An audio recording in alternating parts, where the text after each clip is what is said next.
The night sky glowed orange over Alexandria. Smoke choked the streets as panicked scholars scrambled through corridors lined with papyrus scrolls, centuries of human knowledge curling to ash in the heat. Some whispered it was an accident, others swore it was arson. But when dawn broke, the greatest library the ancient world had ever known was gone. Or was it? Because the truth about who burned the Library of Alexandria and why is far murkier than textbooks claim. For over 600 years, this library wasn't just a building, it was a beacon. Imagine a place so ambitious it aimed to collect every scroll in the known world. Kings bribed, borrowed, and outright stole texts from Athens to Babylon. Ships docking in Alexandria's harbor were searched, not for contraband, but for books. If a scroll was found, guards seized it, copied it in flawless script, and gave the owner the copy. The original stayed forever in the library's clutches. By its peak, 500,000 scrolls filled its halls. Aristotle's lost dialogues, treatises on engineering machines that wouldn't be reinvented for millennia. Even the first ever map of the world. But then it vanished, and the mystery of its destruction has fueled conspiracy theories for 2,000 years. The most infamous suspect?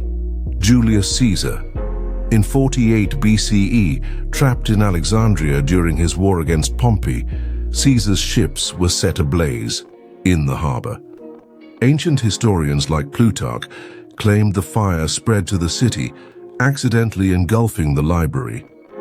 But here's the twist. The library wasn't in the harbor district.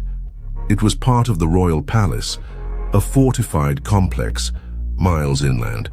So how could a dockside fire leap across the city?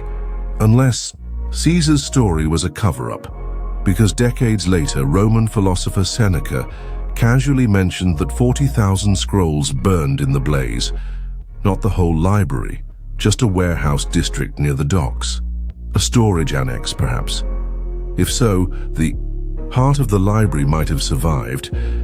But then why did writers like Strabo stop mentioning it after 20 BCE? Did it slowly crumble? Or was there a second, deadlier attack? Enter the mob. In 391 CE, Alexandria was a tinderbox of religious rage. Christianity had just become Rome's official faith, and zealots targeted pagan temples. The Serapeum, a sister library to Alexandria's main archives, was stormed by a crowd led by Bishop Theophilus. They smashed statues, tore down walls, and likely burned whatever scrolls remained. But was this the final blow? Some scholars say yes. Others argue the main library was already gone by then, its scrolls sold off or lost to neglect. Then there's the third suspect, the Arab conquest of 642 CE. A later legend claims Caliph Omar ordered the library's books burned to fuel the city's bathhouses for 6 months. But here's the catch. That story didn't surface until 600 years later, in a Syrian chronicle riddled with tall tales. No contemporary Arab or Byzantine sources mention it. So why does the myth persist? Because it's a perfect parable of cultural destruction, even if it's likely fiction. But let's rewind to the night the flames began. Picture this. A scholar named Hypatia, one of the library's last guardians, teaching mathematics in its shadowy halls as riots erupt outside. She's a pagan in a Christianizing world, a woman lecturing in philosophy when few dared. In 415 CE, a mob dragged her into a church, stripped her naked, and scraped her flesh off with oyster shells. Her murder marked the end of Alexandria's intellectual golden age. Yet even then, the library's fate remains unclear. Did its books die with her? Or had they already been scattered, sold, or hidden? The darkest irony. We might never know exactly how the Library of Alexandria fell, because the very histories that could tell us were lost in its flames. But here's what we do know. Its legacy isn't just about what was destroyed, it's about what almost was. The library's dream, to gather all human knowledge in one place, still haunts us.